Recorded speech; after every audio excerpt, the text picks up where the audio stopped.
Whatever that flourish is, the like... I don't know what that is, but I love it.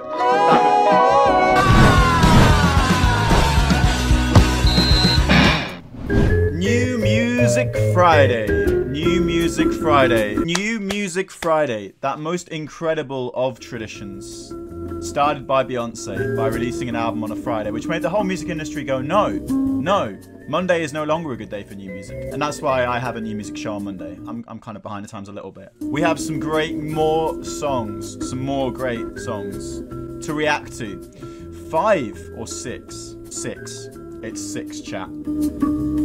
Starting out with the queen herself, Doja Cat.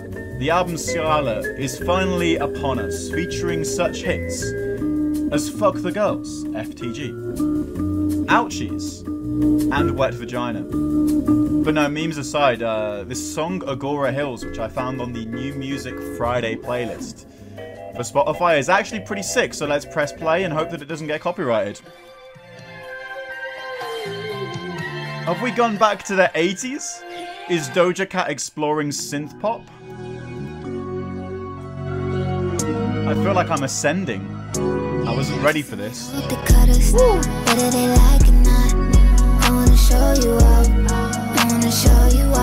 For me, this is a big curveball from Doja Cat. I'm used to stuff like Say So. I'm used to stuff from her like Paint the Town Red and Woman. And that track with The Weeknd where she's like, I've got a boyfriend, but I want to get with you still. The thing I really like about this track is the way it builds up and uses all of its runtime. We're looking at like a 4-minute track. We've got the really mellow psychedelic introduction. Then Doja's bars hit in around the 1-minute mark. She's got a really good flow. The lyrics are good. She says something about not fucking incels, which it's like, yeah, it comes from their angle, from our angle, everyone. No one wants to fuck incels. Even incels, in theory, don't want you to fuck incels. I think for a song that's about infatuation, you want this kind of vibe. It's a bit of a slower, more thoughtful, less in your face energy that Doja's putting into this. And what I love about this is her second verse. The vocals are just that much more impactful than the first. Like, you can tell the mix of it when you go back. You can hear it, The first verse is just a little lower down in the mix, but then the second one, it just cuts through more. And it gives the song this feeling of like transition. It's not just staying in one place and giving you the same chorus, it's evolving, and we rate that. And you know what? If Doja Cat keeps releasing music like this, she can by all means keep attacking her own fans and meowing at Emma Chamberlain in Met Gala interviews if she wants to. Brent Faiyaz. I actually found Brent Faiyaz the first time round through a Jake Krantz TikTok. Follow Jake Krantz on TikTok if you don't. He's really nailed down this kind of wavy, mellow, new R&B energy. This song, I'm guessing, is Where You At, but it's just written W-Y at. What is this trend in artists? I've noticed it more and more. It's like you can't just say the name of the song. You've got to do it in like properly punctuated text speak. His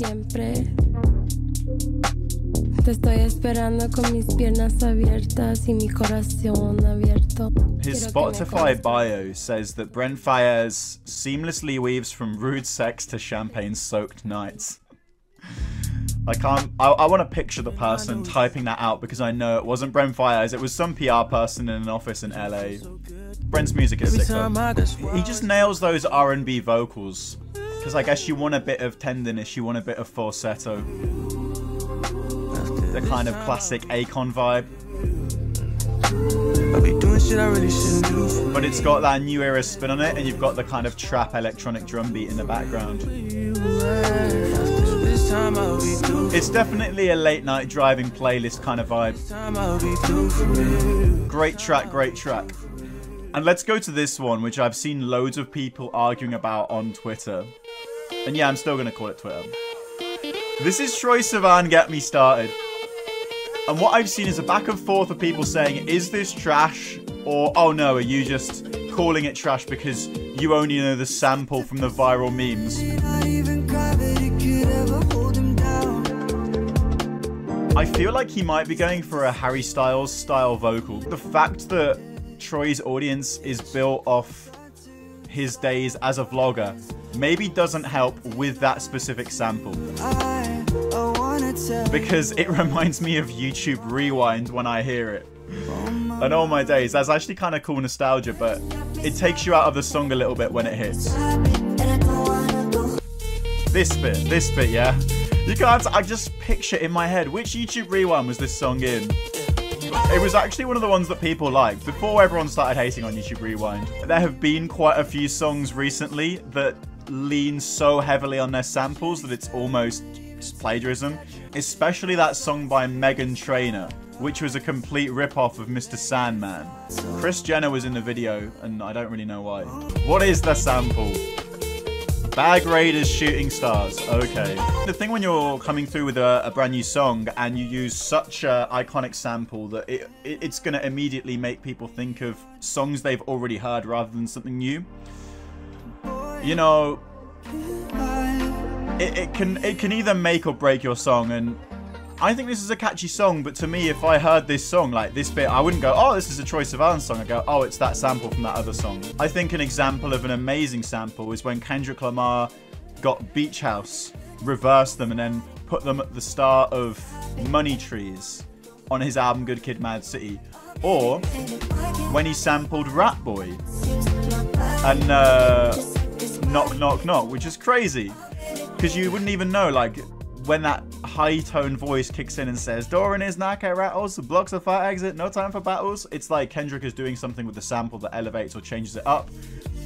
You also have people like Drake when he sampled Network Tinted Glass on Know Yourself. So it's either got to be a fairly lesser-known sample, I think, or one that you're switching up to work really well. And the thing about this Troye Sivan song is it is just that straight sample, which has already gone viral. So maybe you could call it lazy, maybe Troye really felt the vibe, but it's got us talking about it, which may be what Troye wanted. Now, onto an artist you probably won't have heard of, but you may remember if you've been on this channel before. She was on my video where I was giving £500 to unsigned artists. She is absolutely amazing. She's called Ace Ambrose, and this new song from her is the first from her in like 2 years. It's called A Town Called Love. The really cool thing about Ace is she always inserts a kind of narrative around her music. Like, she had a previous project that was called The Life and Death of Lady Fame, which is about a time traveler going throughout different eras with songs that match a different era. She had a very kind of Kasabian-inspired era with a song called Doomsayer, which was very, you can see she's wearing like a V for Vendetta mask, and it's quite like dystopian. This one, A Town Called Love. My friend Fergus, who does stuff with Six Music and Steve Lamacq, said it gave him like a war paint vibe. And Ace has got such a kind of eclectic voice. She can nail a load of different vibes with it. From the kind of softly sung songs like this to really powerful and cutting vocals, which you hear in some of her other songs and covers. This is where I go proper music journalist and pull up the EPK that she sent me. So yeah, this is from her upcoming immersive concept EP, Doomsday Was Yesterday, which is an alt-rock lullaby telling the story of a bard turned outlaw passing through a wayward town, bearing witness to its residents' fight against the corrupt sheriff for their right to love freely without fear.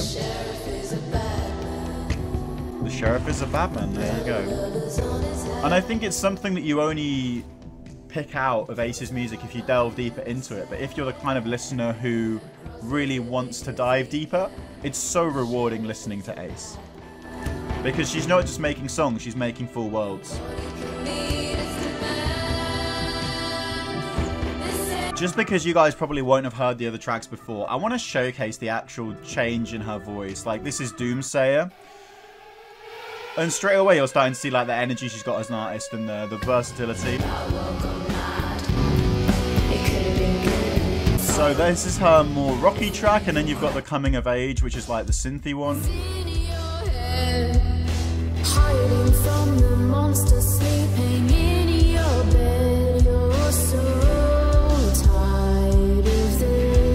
And that's like where her voice can be more powerful, and she does more just like technical singing.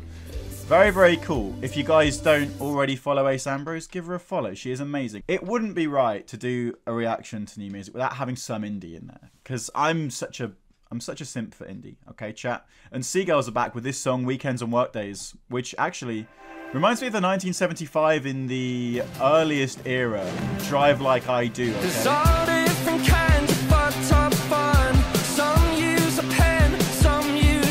You can't tell me this isn't a 1975 vibe, whether coincidentally or just inspired by.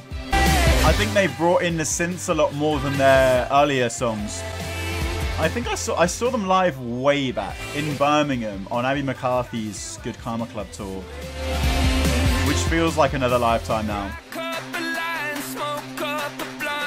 Festival season is officially over along with summer, but I love that this song has come out at this point because it's like, it brings you back there into the height of July, even though we're approaching October, which I'm not ready to admit. 2023 is going too quickly. One thing I will criticize, okay? I think the lead singer seems to have bucked the trend, but in indie bands wearing what look like outfits, it just doesn't sit right with me. We've got 3 denim jackets on the promo shot.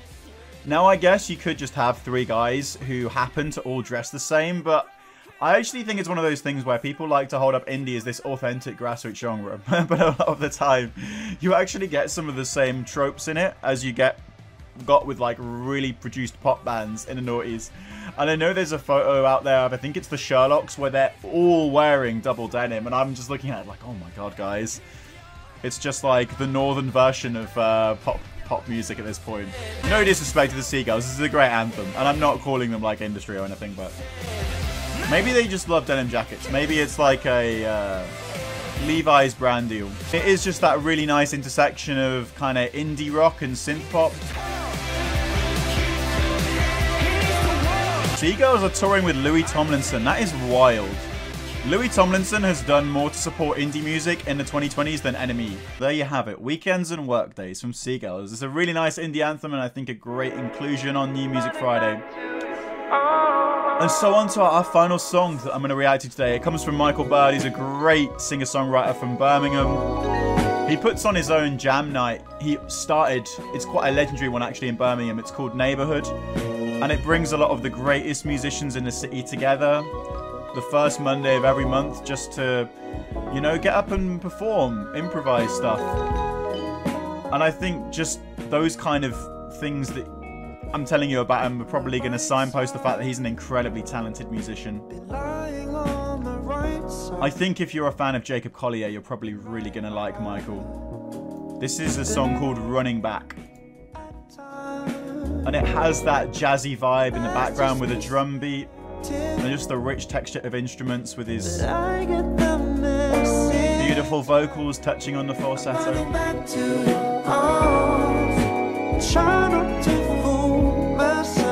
Strings as well. I mean, he's in no shortage of incredibly talented musicians around him. So I guess if Michael Bird put together like a session band, it would be like an Avengers team of talented musicians from around the colleges of Birmingham. I really love how much this song stands out with its uniqueness, even in this little 6-track listening session. It's not the sort of thing you always hear on radio or popular playlists on Spotify. But just the kind of level of production quality, I think it's the best one on the playlist, which is crazy because it comes from an unsigned artist. And even for a second there, the production reminds me a little bit of Tyler the Creator. I think probably Tyler has been quite shaped by this kind of music around the Flower Boy era, maybe. That does give you a kind of a see you again vibe with the backing vocals, doesn't it? Boredom, boredom, boredom, boredom, boredom, boredom. You know, if you know, you know.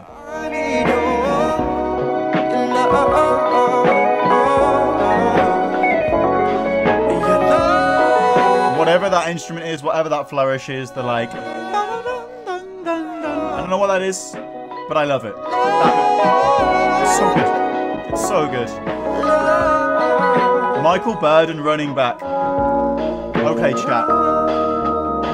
It's been a great little reaction session. I've been Tim Senna, the Zane Love Twitch. And I'm going to put the details of every single artist and song that I covered on this video in the description. So make sure you add them to your playlist, give them a follow. And subscribe to this channel, please, if you enjoyed the reaction, because it helps me out loads. And we're nearly at 1.3k subscribers. So long it's taking to get there. The sub count keeps going up and down by one. So we'll get there, chat. We'll get there. Catch you in the next video. Big love, Figure 2. Peace.